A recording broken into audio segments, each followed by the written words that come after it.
Kaway-kaway sa mga nakakain na dito sa Puffy's. So, yan nga, may creamy delight sila. So, 180 nga ang binayaran ko sa blueberry cheesecake. So, first time natin kumain dito.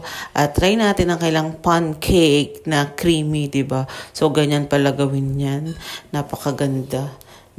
So, ayan, tinakloban na ni Kuya. So, ayan, ilang minutes lang ako naghintay. Siguro mga 5 minutes. So, okay, luto na. I-take out natin yan, guys. So, dalawa pala yan, guys. Hindi ko alam, dalawang magkapatong. So, sabi nila, mapapanood mo kung paano gawin. Kuya, ba't ka nakatalikod? Traidor ka.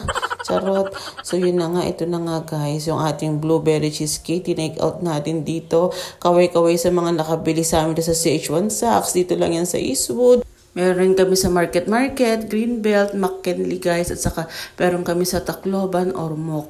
So yun na nga, moment of truth, kakainin na natin ating cheesecake. Wow, ang sarap. Hindi mo akalain na pancake lang siya. Para talaga siyang cake kasi creamy talaga siya.